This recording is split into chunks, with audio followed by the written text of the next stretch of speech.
Welcome to the TeenTix Arts Podcast, also known as TAP, a Seattle-based youth podcast that focuses on empowering youth voices through the exploration of art. Here on the podcast, we share our favorite artistic influences by exploring their histories and cultural impacts.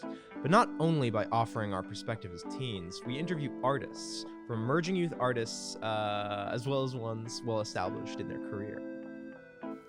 Today, we're not looking at an art style or movement, but rather the infrastructures that allow art to exist in communities, specifically nonprofit arts organizations. Sometimes it's easy to overlook how much complexity goes into maintaining a healthy artistic community because it feels like a natural part of life. Nonprofits are a great example of why it's important to not take art infrastructure for granted, because engagement and support are necessary for this ability. Recognizing the value of these organizations and engaging with them is a great way to interact with your local art scene. Today, we'll examine some local examples and discuss their importance in our community, how they start, and how you can engage with them, and what a nonprofit even is. Nonprofits play a really significant role in the arts community because they reinvest all of their income into the organization, so they commonly focus on a lot of community engagement and like free stuff and like youth engagement, which is something that I've actually. Free stuff. Oh yeah, you gotta love free stuff. But like I said, a lot of youth engagement, which has actually influenced me a lot. It is currently influencing me a lot. We're part of a nonprofit program right now. It's a little bit meta. Very meta. But I hate saying that word, but it's very meta. Yeah, it is. It is kind of pretentious. But as an individual, personally, they've benefited me like a lot because number one, they're completely free, at least for youth. A lot of the time, they're not always, but they're free. They're accessible, and they can have a lot of great like specificities, I suppose.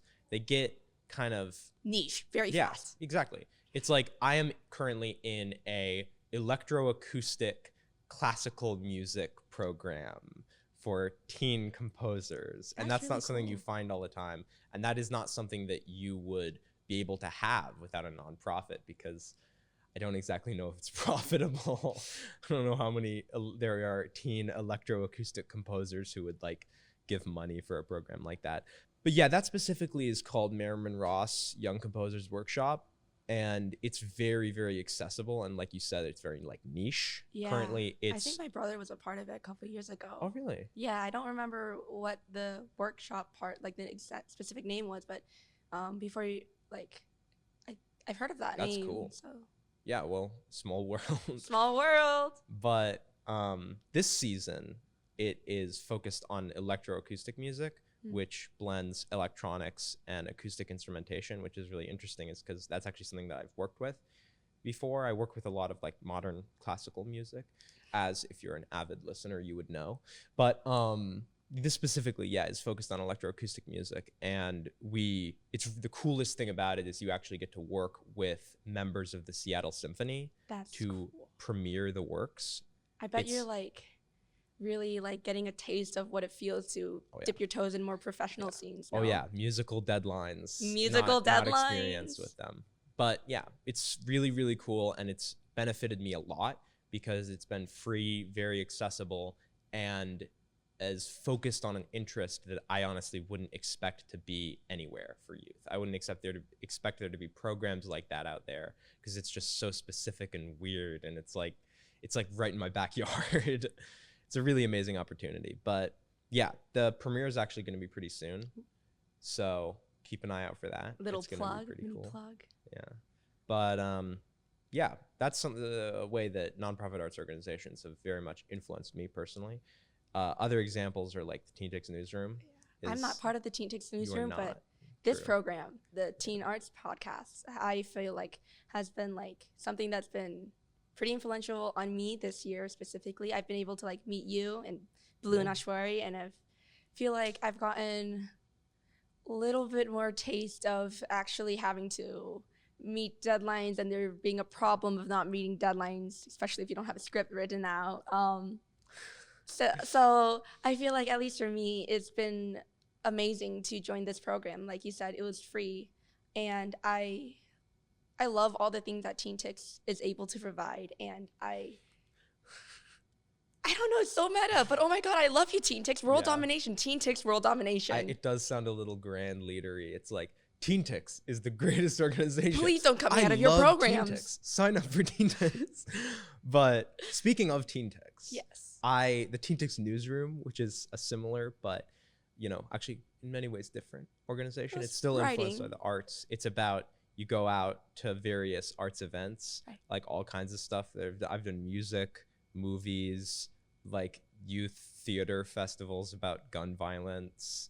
And most recently I've done I reviewed this really crazy multimedia concert / documentary by Sam Green called 1,000 Thoughts about the Kronos Quartet. I don't want to go on a rant about new music, but that was really, really cool. It is very cool. Kronos Quartet, amazing. I got to actually interview David Harrington, that's a really cool component of the newsroom and even of this program that we're currently in, is it actually gives you a lot of access to interviewing people, which is really, really cool. I've gotten to interview Kristen Lee, the artistic director of Emerald City Music, local classical chamber music venue that has a lot of interesting like modern music and a lot of classical and even like some Baroque stuff, which is really weird.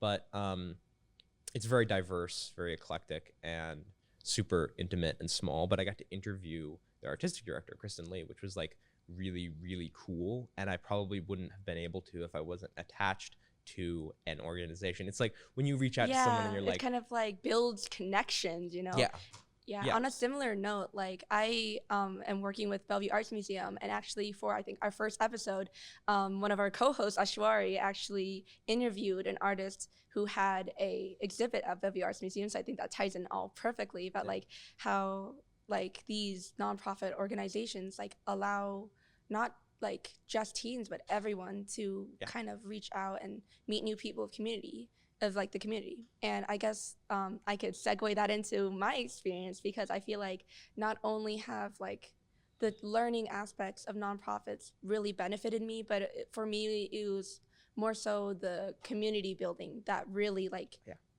makes me love nonprofits, because Bellevue Arts Museum has multiple teen programs and along with a whole bunch of events, and all of these open up a ton of volunteer opportunities. And so you will end up seeing like the same face at multiple events, like at the arts fair or different things. And I've actually seen like a lot of overlapping faces over a lot of events for Bellevue Art Museum, or like things that I've gotten connected through like Mariko from TeenTix. So I thought that was pretty sick. And some of the programs that Bellevue Art Museum actually like provides includes the Teen Docent Program and the Teens Art Council. And the latter I've been like pretty active in. Last year, I'm still part of it, but it was something that I was a part of since the beginning of high school. And the main objective of the Teen Arts Council is to curate the 20 under 20 art exhibit. So it's like an art contest, and we have a whole bunch of teens submit their art, and we have a panel kind of thing where we judge them. So it's like you judge them. Oh, well, I mean, like, we curate to see what fits the best for the museum, but it's like, I guess they're seeing a different lens on art. So we're not necessarily judging the skill, we're judging more of like how they fit the theme. So it's like another aspect of art that I've kind of overlooked a lot, because even though I walked into a lot of museums, I never really thought of like, oh, I wonder why they put that piece there. It's more like oh, this art has very technical skill, it's very good. Yeah, there's actually like museum curating is like a whole art in itself. It's like actually making something that flows well and all sort of ties together. It's really interesting. I've actually like the idea of like museum studies. You can like get a degree in it. It's really cool. But yeah, what you're saying about allowing nonprofit arts organizations allowing you to make connections to the arts community that is like completely true. I have very much experienced that. And I think it's opened a lot of opportunities for me to just meet people and engage with people that I wouldn't have been able to otherwise. Yeah, that was like one thing that specifically about the Teen Arts Council that I wanted to bring up, is that through them, I was able to do a workshop with Silver Kite, and Silver Kite is another arts nonprofit that works with intergenerational art workshops. So I never really like thought I'd be able to create art with like people of like older generations, but for like those 3 days, like it was fantastic, because like you said, like I built connections with people that I would not have thought I would be making. And this lovely lady, her name's Bertha, she gave me her art piece. Shout out to Bertha. She's out there. Shout out to Bertha. She's really cool. Yeah. But TeenTix actually has like a connection with Bellevue Arts Museum. And with the TeenTix Pass, students aged 13 to 19 gain admission to BAM for $5 every day, all year round. I feel like this episode has turned from a Mickey talking about nonprofit organization into a big TeenTix plug. Oh, yeah. TeenTix is amazing. Grand leader. Grand leader TeenTix. We've talked about our own experiences with nonprofits, and I guess it'd be a great time to introduce a way that other teens could get like involved as well. And actually, through TeenTix, with a TeenTix Pass, students who are like age 13 to 19 could gain admission to BAM for $5 every day. I think it was a really important point to make. So, can you sort of introduce yourself as an artist and an educator? Sure. My name is James Miles, he, him. I'm currently the Creative Economy Manager for the city's Office of Economic Development. I'm also an assistant professor of arts leadership at Seattle University. Now that I'm an administrator, I still consider myself a creative after 20 plus years as an actor, writer, director, performer, and instigator. I think I want to state that. But yeah, so my background is definitely in creative sector for the past 30 years. Wow. What is some examples of your work in arts leadership education? Arts leadership, one, teaching it to young people, to people that are entering the field of leadership, mostly for nonprofits. These are all grad students for the most part, or MBA and MFA students that want the leadership skills to run their own company, start their own company, to move up in the company, or to laterally switch, or find new opportunities within the creative sector. Using the same skills as artists, even in other sectors. Like I'm currently working with a student who's in the military, using the skills of arts leadership and applying that to his role as a corporal in the U.S. Army. Wow. So that's one aspect of the work I do as an arts leader. Others, of course, is leading arts organizations, being the CEO or executive director of arts nonprofits. And then I travel the world training others in art practices that impact leadership, culture responsiveness, social emotional learning, guided listening, lowering cortisol levels through arts activities. And then as an arts leader, directing a play is definitely some aspect of leadership. But then being an actor, I did a lot of work with children's TV shows. And so sometimes the young people, I looked younger than I was. So some of my fellow actors would turn to me what should I do here? Is this the right choice? And I would be supportive of their work, which kind of is how I got into education, from working on TV shows with young people, using those same aspects of my creative life and bringing them to the classroom. That's really interesting. And personally, as an artist, how has that work influenced you? It's funny. I find myself a better actor when I was teaching, and I found myself a better teacher when I was acting. So I think they go hand in hand. There's a album by Boogie Down Productions that came out in 1990 called Edutainment, which is education and entertainment. And that is how I've guided my life, actually, probably since 1990. That's been my ethos. How do I combine the education and entertainment to impact the greater community? What is it like kind of working in that middle ground between business and arts? I think Jay-Z said it best when he stated, I'm not a businessman, I'm a business, man, right? So I think we as artists have to consider ourselves businesses, whether we're working as a freelance performer, freelance artist, or whether we're running an artistic endeavor like a creative agency or film production company. We have to be our own businesses because we have to understand how it all works. And I found this when I was in school myself, getting my MFA, that the business side of it was left out of it. I learned a lot about the craft of acting, a lot about the craft of theater and performing and film and TV, but nothing about how the business actually operates. So I think it's imperative that any creative knows how the business operates. One, to help justify our comparable work ethos with the quote unquote corporate professional world. And two, to better insulate themselves from the ups and downs of our financial systems. So to me, they go hand in hand. If you're an artist, I have a good friend who's a painter. He does that professionally. He also has to know how to operate himself as a business and where those intersections are to sustain himself economically and socially. Nonprofit arts organizations is something that I feel like can kind of be easily taken for granted because they feel like a natural part of the arts ecosystem. But we're discussing some ways that you can appreciate them or get involved with them. Do you think you could give some examples of that? Like, how could the average arts enjoyer or enthusiast get involved with or find a way to appreciate organizations like that? One is to show up. When there's events, don't turn the page. Don't delete your tab. Engage the event, maybe even attend it in person. I think that's number one. We have a dying population of people that are arts enthusiasts because it's left out of schools. So if we really want to impact arts programming and advocate for more arts nonprofits, we also need to, at the same time, work with schools to inculcate arts education into their schools. My own children have one art class per high school.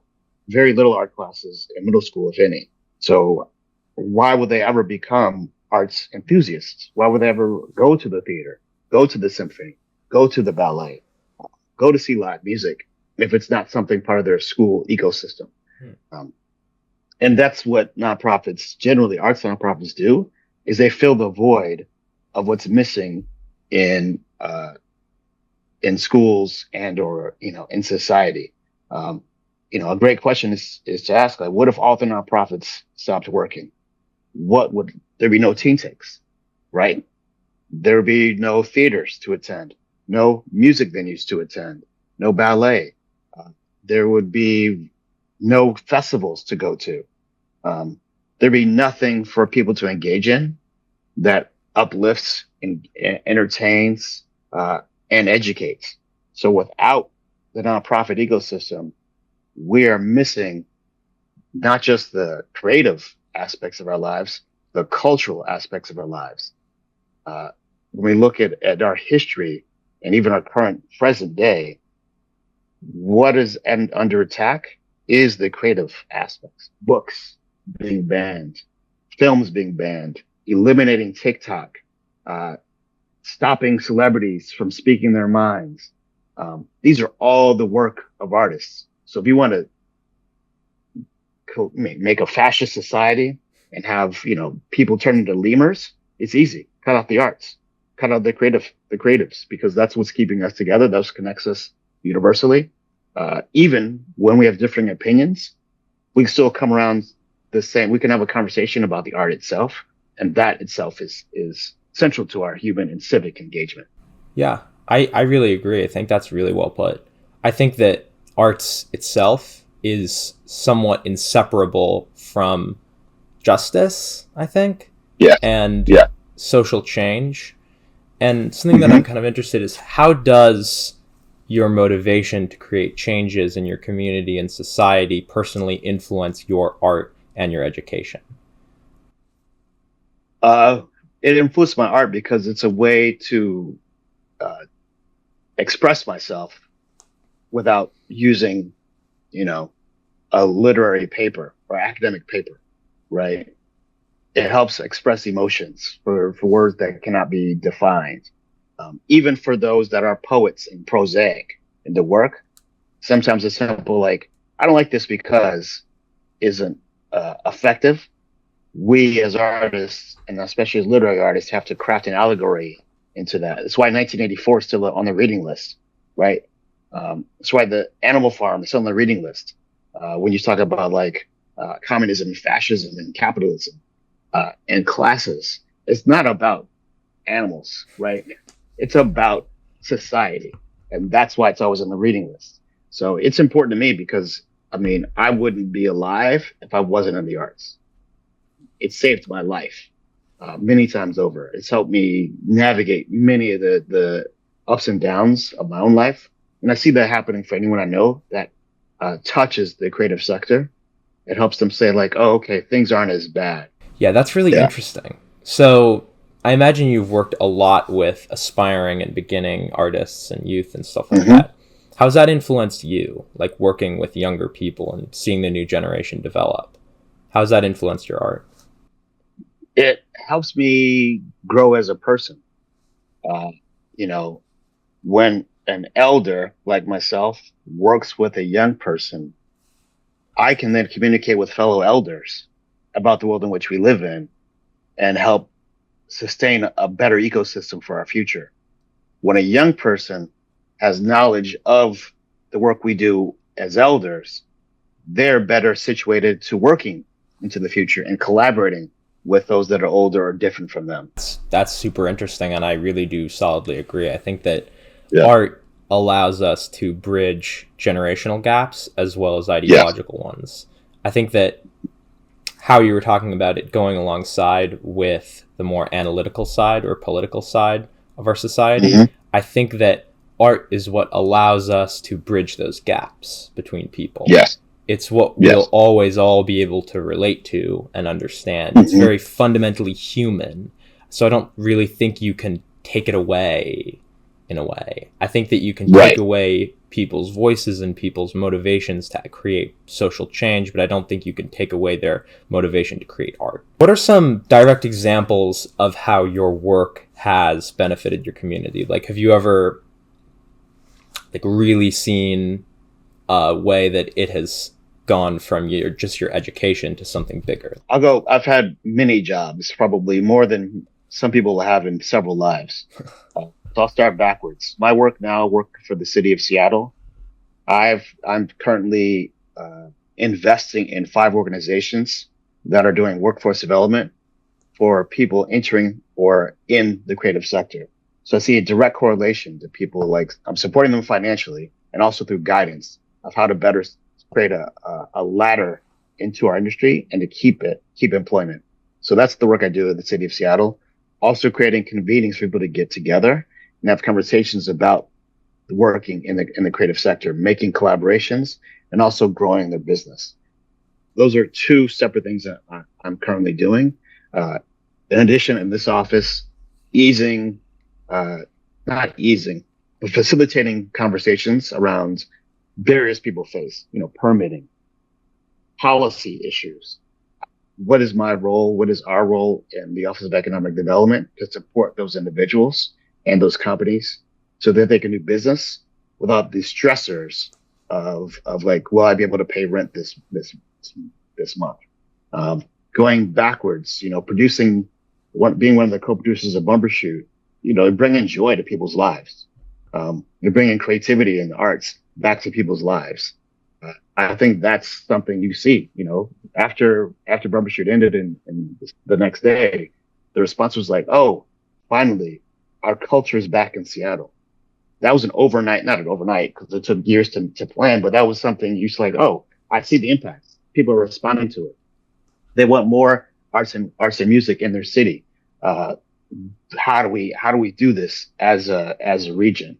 And then when it comes to like education, I've seen when I ran Arts Corps, I saw young people not only learn about computational thinking and coding, I saw them Shark Tank style present that to professionals in different industries like at Amazon and Microsoft, and get opportunities and sometimes careers from the work that I'm doing. And then lastly, my work in training teachers to work with students using culture responsive pedagogy and youth culture. I've seen young people's test scores on their standardized exams increase by 20% just through the induction of arts education and reframing the way we look at history and English and social studies. History and English and science and math. By reframing it, and the students like, oh, I get it now. And then they would take a standardized test, which, by the way, I know are useless, but we still have to accommodate our narratives. Having them take those tests, I saw their test scores increase. I saw them think differently about the world in which they live, and I saw them apply themselves and get jobs. So that's the 20 plus years of seeing people change, like maybe not overnight, but like, oh, I'm learning something, I'm growing, I'm better prepared to be a human being. Yeah, that's really interesting. So you've kind of seen changes both on a smaller and more personal level and a larger systemic one, would you say? Yes, definitely. Yeah, that's really interesting. It sounds like you have really dedicated yourself to making changes in your community. I think that's really cool. So Yeah, I'll try. Thank you. You've mainly worked with nonprofits throughout your time in education. Throughout my time in Seattle, yes. Wow.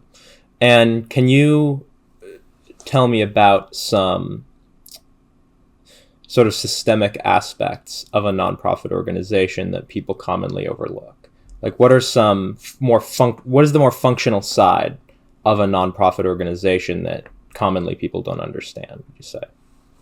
I think the way they are funded, many nonprofits, when applying for grants, when receiving earned income, or foundational support, are often only allowed to use a small percentage of that funding for administrative costs. It's usually 10 to 15%.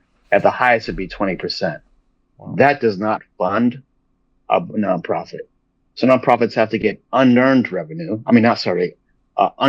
revenue to do the daily operations of their business. It takes a lot for a program to happen. Say like TeenTix, the TAP program, it's well respected, well loved, but it takes a program manager to get that going. You need a website, a CMS, to keep it operational and to raise awareness. You need a social media and outreach team to get people to apply to it. You need a marketing team to share those results.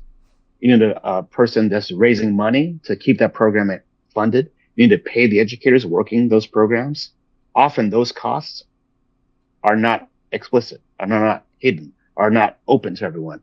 So people say, oh, well, your program costs $20,000 to run. Like, well, actually, that's just the cost of production. The cost of running the business is more like $100,000, $200,000, $300,000. That's important. Art and arts nonprofits generally, as I said earlier, fill the need that society has left. And I say society being a representative of the city of Seattle. I think that it is definitely hard sometimes for nonprofit organizations to exist in a more monetarily driven society. I think that's certainly true. I think that, and from that, I think a lot of struggles arise to keep them going and keep them in the limelight of our system, because I think people, it's hard to make time for art sometimes, I think. And I think that in the future, what you're doing, I think is making that time, is you're educating people and you're showing them actually how to do this practically and how to, foundationally, I think that arts education, what it does is it's showing people the value of art. It's showing people how to keep it going into the next generation. And I think that's really, really valuable. Right. Well, thank you very much. You have a excellent day. Starting out, could you generally introduce yourself as an artist and give me some examples of your experience in nonprofits and with arts leadership and stuff like that? Okay. I'm Keegan. I am a writer. I have mostly done poetry, and I have been in the Seattle Youth Poet Laureate cohort. I have done performances for Poetry Out Loud, and I'm currently a part of the Washington Arts Youth Leadership Program in its second year, I believe.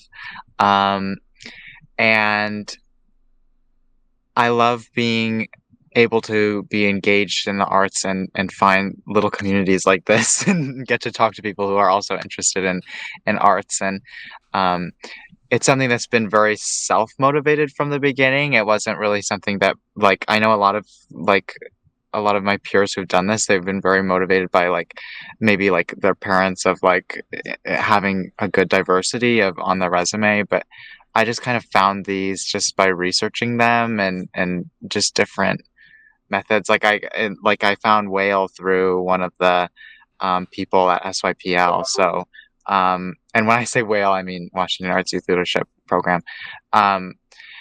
And so it's just an invaluable experience always to engage with the arts on I never tend to think of them as a nonprofit level because I do stuff with like the Assistance League and like and of Everett, and I'm like an assistine, and so that's very like a charitable focused nonprofit. This one's like a legislative focused nonprofit, so I think of them, I don't know why it just hasn't organized in my mind like that, but I I love that opportunity of being able to connect with people across the different spectrum of the art making community and whatever. Just basically being able to talk about art is what I enjoy, and that's the main reason why I got into it, and the passion that has driven me through. So it was a rather lengthy explanation of the question. No, that was an amazing answer. Thank you so much. Oh, thank you. That like kind of brings us to like our next question, but what are like some things that you've learned from these different like experiences, and how do you think they influence you, and or like how do you think you use these when you make your own like art and stuff? There are so many ways that these experiences have and these nonprofits have influenced me and changed me as a human being. I have gone to a non-traditional school since second grade. It's still public and everything, but it's like you can choose your classes. It's a much smaller class size, and so I was in high school classes since like the sixth grade, which is the main reason why we wanted to do it. But along with that comes with like a different kind of social realm. It doesn't have a social as much side. And so I had to go out and find the social side that I wanted through these different programs. So that was one of the big factors that has definitely been influenced, is finding a community and just being able to engage with peers and subjects that I enjoy, and on a meaningful level to me, reach for connection across a certain divide, and so being able to channel that through maybe performance or public speaking or any of those ways, like even legislation or organizing meetings and those less glamorous aspects of the nonprofits, those all have the same fixation of that social connection, that community building side. That was definitely one of the big major influences on me. Thank you so much for your insight. That was like a really I guess like it kind of reminded me of actually the things that Nikki and I kind of got from nonprofits as well. So I think like it's amazing to hear like of another person's like experience and building with like community and stuff. And in general, it's like a pretty inspirational and heartwarming details of your life. Yeah, I hope so. In my experience, I could say I've experienced a very similar thing. The accessibility of nonprofits, which is something that we're talking about, makes them a really great space for building community. They're not always motivated by maximizing profit for an owner or for a company or any specific legal entity. They are more focused on creating connection and actually promoting social good, which is actually something interesting that I learned is what differentiates a not-for-profit from a nonprofit is nonprofits, they're tax exempt, and two, actually, I think not-for-profits can be tax exempt, but they're focused on creating social good, which is something that is very interesting to me because they commonly have a focus on fostering that sense of community and creating opportunities for connection between people, which is something that I personally think is really important, especially in the arts. Is being able to find a community is something that's integral to us as artists and individuals. And generally, something that this episode is about is learning how to appreciate them and learning how to sort of understand how they function and how they work. Like what you were saying about them being kind of structurally complicated and some of the, did you say less glamorous sides? Yeah. Yeah, that's something that I think that it's really important to appreciate those sides of nonprofits. What are some ways that you think individuals and artists can understand them more and learn to appreciate them more?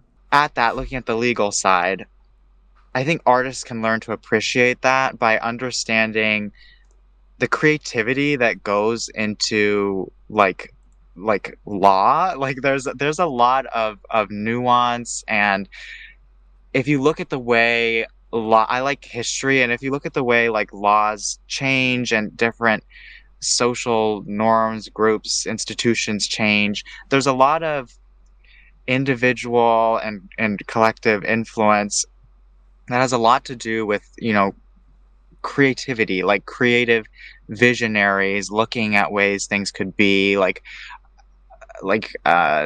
Thomas Hobbes or Jean Locke, like with like political philosophy, and they're very creative individuals who tend to can create very pragmatic systems based on a fundamental understanding that I think is sort of the quintessence of artists, is this fundamental understanding of humans and being able to apply that through like a natural whatever creativity to other fields of knowledge and interest, and advancing human possibility in that way. So I think that's how I learned to be interested in the trudging work of not-for-profits.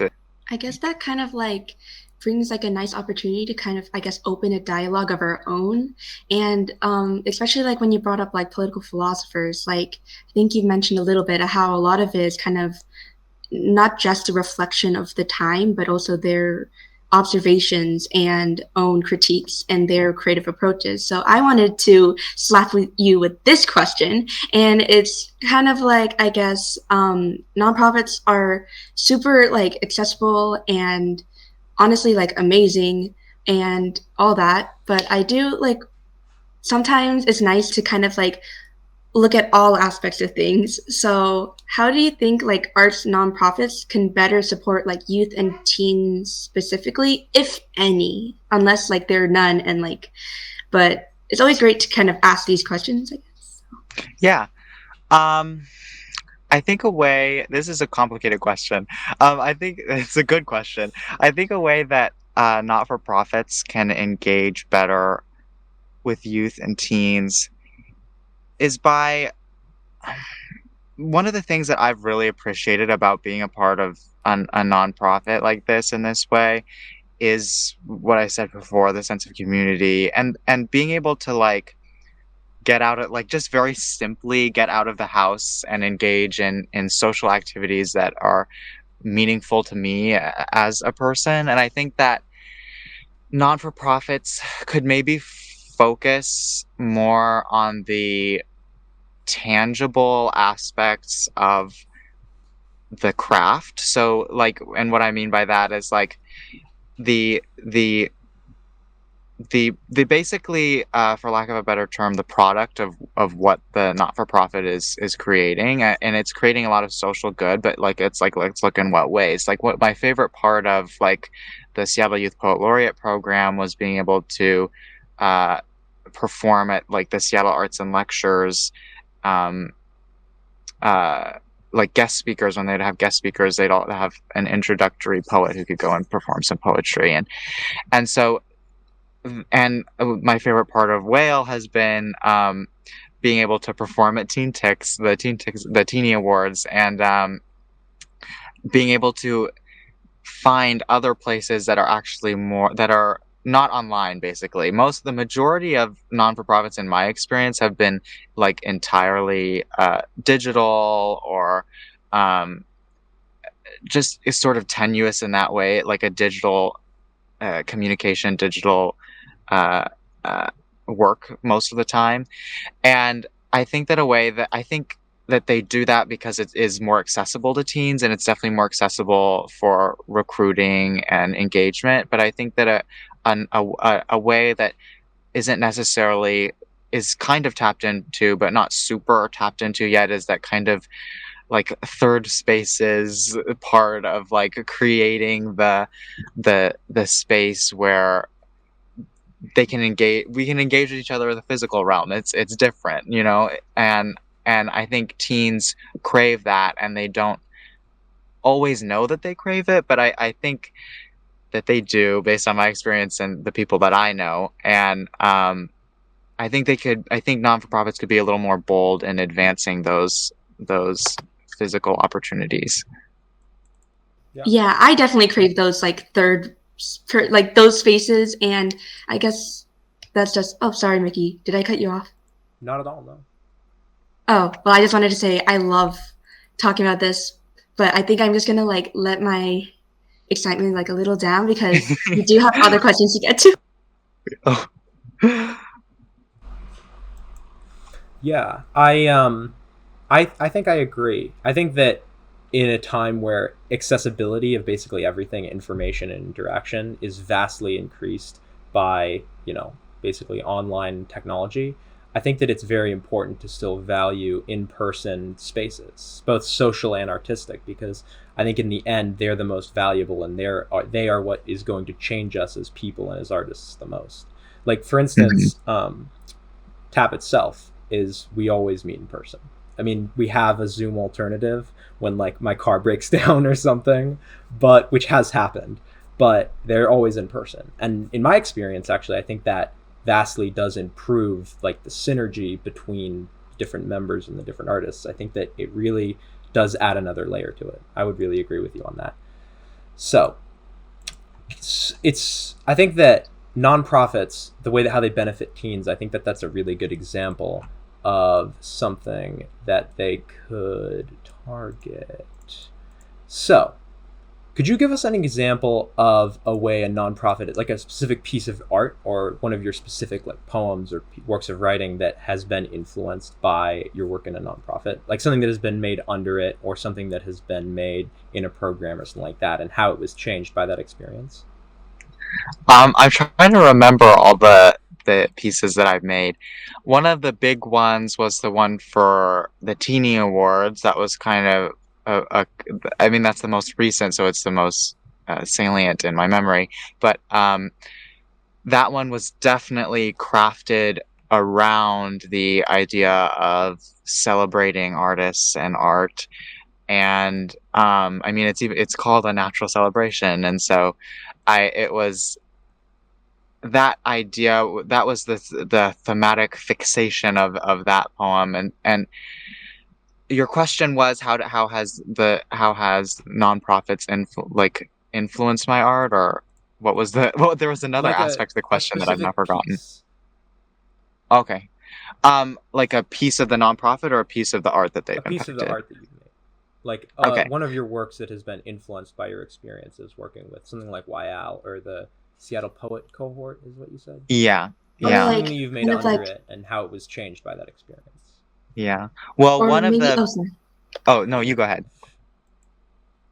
I just wanted to like add on, like maybe also like if you worked under someone in one of these nonprofits, like kind of like almost a masterclass, if you like had any experiences with that, if you wanted to like share your experiences on that. Sorry, I was like, That's okay. So in Seattle Youth Poet Laureate Cohort, which I call SYPL, I'm not sure if I've been clear about that, but every month in the meetings we would do like free writes together, and that was one of the bigger extents of having our poetry influenced by the mentors. But there wasn't much outside of that. There was, I don't know if you know Amina. I think she's at TeenTix.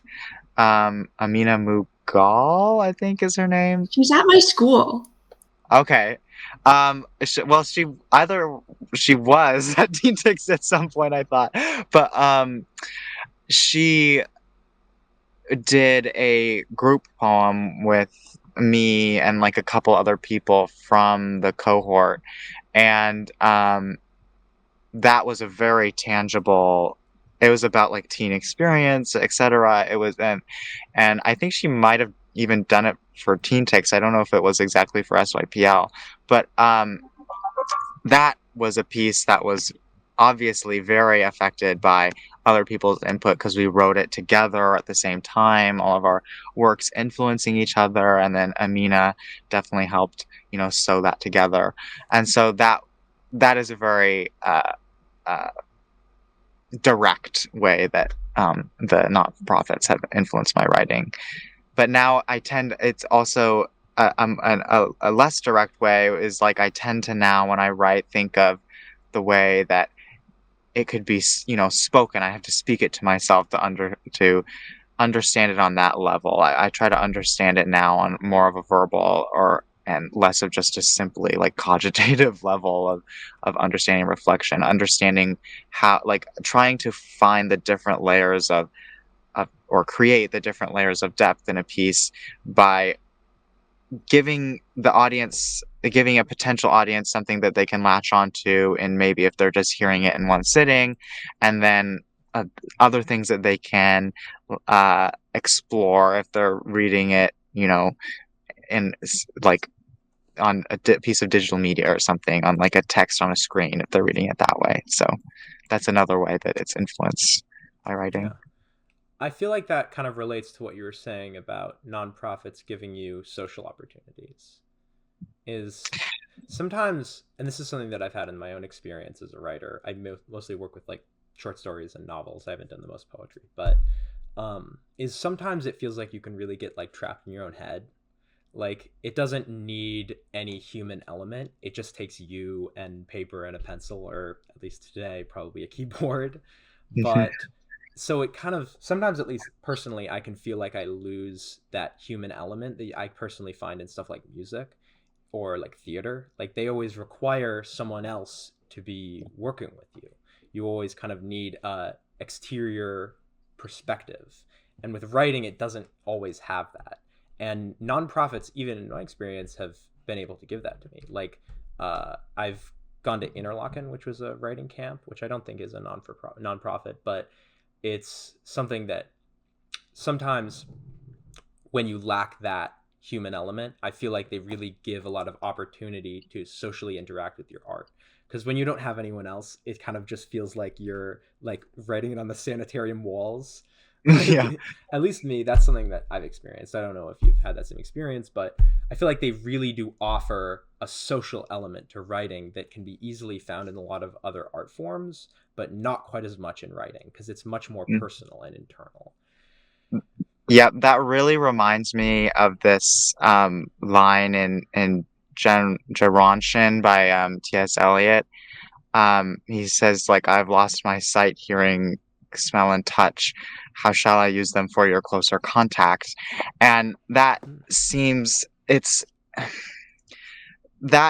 like sort of says very poetically what I've been what I think you touched upon just now, and what I've been touching upon, of like that in writing especially you can get lost in your own thoughts and your own cogitation, and especially me, because of I don't know, I feel like I have a very vague impressionistic style of language, but and so that last question, how shall I use them for your closer contact, is something that has like rung in my mind, especially being a part of these nonprofits, because it brings in, like, that social element, as you were saying, that purpose of the writing. What is the purpose, beyond oneself? So yeah, I like that a lot. Yeah, that's really interesting. Thank you so much for that. That was like so like it like so beautifully like flowed. I'm like, wow, that's like a super good like quote that ties it all together. Wow, that was I haven't read. I have no words. It was just really cool. It's T.S. Eliot, not me. Yes, well, the fact that you remembered it off the top of your head is so cool, though. You're a really cool person. I have not read that much T.S. Eliot, but I have read The Wasteland, and I can certainly tell you those themes of isolation are very prevalent. And I feel like that actually, the experience of writing, like, it actually kind of feels like it kind of captures that pretty vividly. is being Yeah, stuck in in your my own own life. life, I feel like The Wasteland was one of the poems that really got me into writing and poetry. Like, I got into writing poetry like just a couple months before. Like, I felt like I just was the first person in the world to discover poetry just a couple months before I joined I even applied to SYPL. It became such an immediate.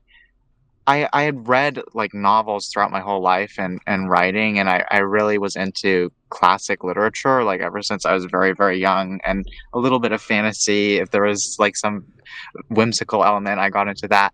But the idea of poetry just really, it just hooked when I was 14, and it didn't leave. And um, with T.S. Eliot was one of the first, and The Wasteland specifically was one of the first that really made me realize, first of all, what poetry, like what even is poetry, and how is it different from other types of writing, and just the beauty of it, the possibilities of it.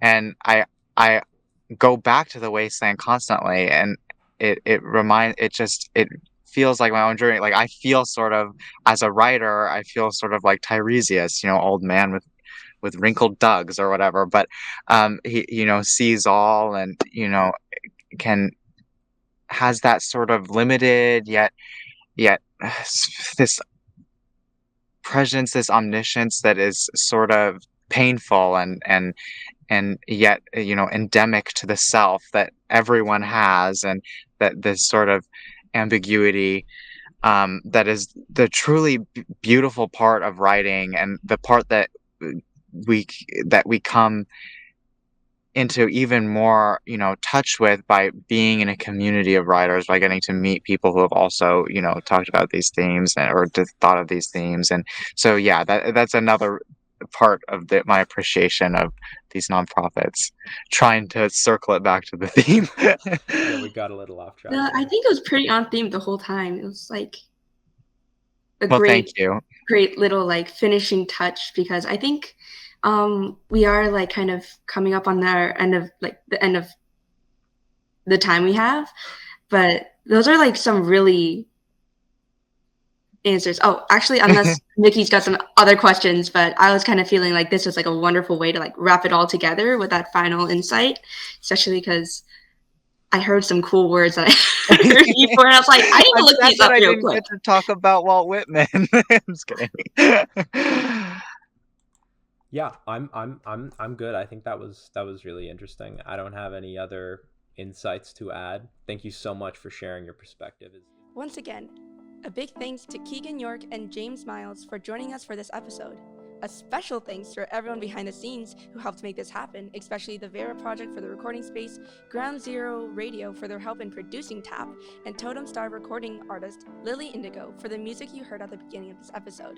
That's all we have, and a biggest thank you to you, the listener, for tuning in.